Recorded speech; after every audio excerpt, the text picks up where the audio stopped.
اعوذ باللہ من الشیطان الرجیم بسم اللہ الرحمن الرحیم وَلَقَدْ جِئْنَاهُمْ بِكِتَابٍ فَضَّلْنَاهُ عَلَىٰ عِلْمٍ هُدًى وَرَحْمَةً لِقَوْمٍ يُؤْمِنُونَ هَلْ يَنظُرُونَ إِلَّا تَأْوِيلَهُ يَوْمَ يَأْتِي تَأْوِيلُهُ يَقُولُ الَّذِينَ نَسُوهُ مِن قَبْلُ قد جاءت رسل ربنا بالحق فهل لنا من شفاء فيشفعوا لنا أو نرد فنعمل غير الذي كنا نعمل قد خسروا انفسهم وضل عنهم ما كانوا يفترون۔ شروع اللہ کے بابرکت نام سے جو بہت بڑا مہربان اور نہایت رحم فرمانے والا ہے۔ ہم ان لوگوں کے پاس ایک ایسی کتاب لے آئے ہیں، ایک ایسا فرمان لے کے آئے ہیں جس کو ہم نے علم کی بنا پر، علم کے لحاظ سے بہت تفصیل کے ساتھ بنایا ہے، اور ایمان لانے والوں کے لیے ایک ہدایت اور رحمت ہے۔ اب کیا یہ لوگ اس کے سوا کسی اور بات کے منتظر ہیں کہ وہ انجام سامنے آ جائے جس کی یہ کتاب خبر دے رہی ہے؟ جس روز وہ انجام سامنے آ گیا تو وہی لوگ جنہوں نے پہلے اسے نظر انداز کر دیا تھا کہیں گے واقعی ہمارے رب کے رسول حق لے کر آئے تھے، پھر کیا اب ہمیں کچھ سفارشی ملیں گے جو ہمارے حق میں سفارش کرے، یا ہمیں دوبارہ واپس ہی بھیج دیا جائے تاکہ جو کچھ ہم پہلے کرتے تھے اس کے بجائے اب دوسرے طریقے پر کام کر کے دکھائے۔ انہوں نے اپنے آپ کو خود خسارے میں ڈال دیا اور سارے جھوٹ جو انہوں نے تصنیف کر رکھے تھے ان سے گم ہو گئے۔ ناظرین، اسلام ایٹ کراس روڈ کے سلسلے میں مطالعہ قرآن کی اس نشست میں ہم نے آپ کے سامنے سورہ الاعراف کے 6 رکوع کی آیت نمبر 52 اور 53 تلاوت کی ہے۔ اس میں اللہ تبارک و تعالی ان لوگوں کا ذکر کر رہا ہے جو آج دنیا میں بڑے کہلاتے ہیں، اور ان کا ذکر چل رہا ہے، اور فرمایا ہم نے ان سارے لوگوں کے لیے، چاہے بڑے ہوں چاہے چھوٹے ہوں، چاہے مرد ہوں چاہے عورت ہوں، ہر ایک نوع انسانی کے لیے ہم نے یہ بہترین مفصل تفصیل کے ساتھ یہ کتاب نازل کی ہے،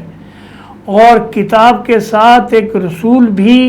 ہم نے مبعوث کیا ہے جو اس کتاب کے معنی ان کو سمجھاتا ہے، خود اس کے اوپر عمل کر کے دکھاتا ہے۔ اور اس لیے یہ کتاب جو ایمان والوں کے لیے ہدایت اور رحمت ہے۔ اب یہ جو لوگ اس بات کے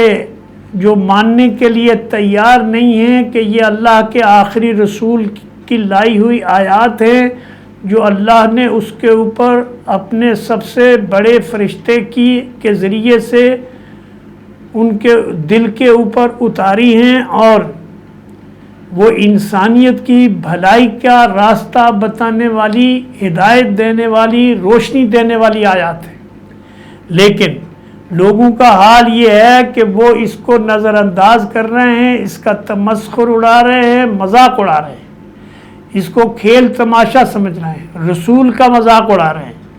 تو اللہ فرماتا ہے کہ یہ تو واضح نشانیاں ہیں کہ یہ کتاب بالکل سچ اور حق ہے، اور یہ رحمت ہی رحمت ہے، سراسر رحمت ہے، ساری دنیا کے لیے رحمت ہے۔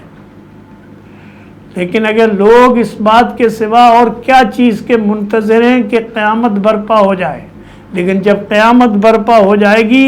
تو یہی لوگ جو آج قیامت کا تمسخر اڑا رہے ہیں، پیغمبروں کی بات ماننے سے انکار کر رہے ہیں اور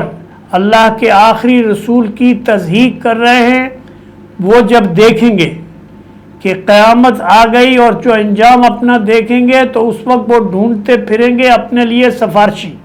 اور کہیں گے کوئی سفارشی ایسا مل جائے کہ جو ہمیں اس عذاب سے نجات دلا دے، یا پھر ہمیں یہی مہلت مل جائے کہ ہم دوبارہ دنیا میں بھیج دیے جائیں تاکہ ہم بہتر عمل کر کے اسی طرح سے، اب چونکہ ہم نے انجام دیکھ لیا ہے تو اب ہم بالکل نیک اور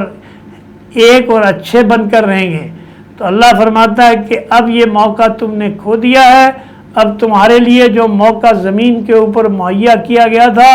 تمہیں بے حد وسائل اور سب کچھ دیا گیا تھا جس کی تم تمنا کر سکتے تھے، جس کی تم کوشش کر سکتے تھے، اس کے باوجود تم نے شکر گزاری کے بجائے سرکشی اور بغاوت کا راستہ اختیار کیا۔ اس کے نتیجے میں آج تم بربادی کے کنارے پہ کھڑے ہو اور جہنم کا ایندھن بنا چاہتے ہو۔ اب تمہارا نقصان ہو چکا ہے، اب اس نقصان کو فائدے میں بدلنے کی کوئی صورت نہیں ہے۔ جتنے تم نے جھوٹے سہارے ڈھونڈے تھے، جو تم نے جھوٹے ولی اللہ گھڑے تھے اور ان کے بارے میں تم نے یہ سوچا تھا کہ وہ جو ہے وہ بغداد والا ہمیں بچا لے گا، یا حسین رضی اللہ عنہ بچا لیں گے، یا علی رضی اللہ عنہ بچا لیں گے، یا کوئی اور جو صوفیہ میں سے بڑے بڑے نام ہیں ان میں سے، اللہ فرماتا ہے کہ یہ سب جھوٹ ہے۔ اللہ کہ وہاں کوئی بھی اللہ کے اجازت کے بغیر سفارش نہیں کر سکتا، اور اللہ کے نبی صلی اللہ علیہ وسلم نے فرمایا کہ اللہ اجازت دے گا اپنے بندوں میں سے ایک بندے کو، اور امید ہے کہ میں وہ بندہ ہوں گا، لیکن میں بھی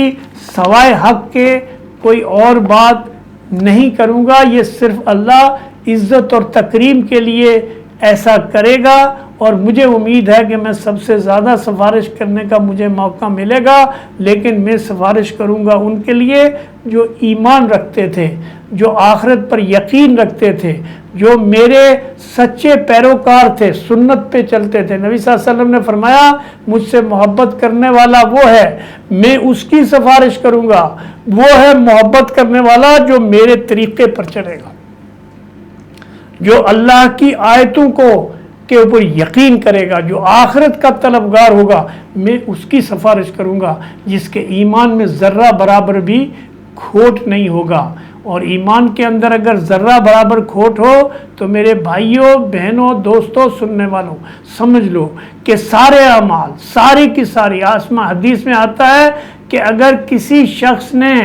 زمین اور آسمان کے برابر بھی نیکیاں کی ہوں گی تو وہ ساری کی ساری نیکیاں اس کے منہ پر دے ماری جائیں گی، کیونکہ اس کے ایمان میں، اس کے عمل میں شرک تھا، اس نے بدعت کی تھی، اور اس نے رسولوں کا انکار کیا تھا، کتابوں کو پس پش ڈالا تھا، اور آخرت کا انکار کیا تھا۔ اقول قولی ھذا استغفر اللہ لی ولکم وسائر المؤمنین۔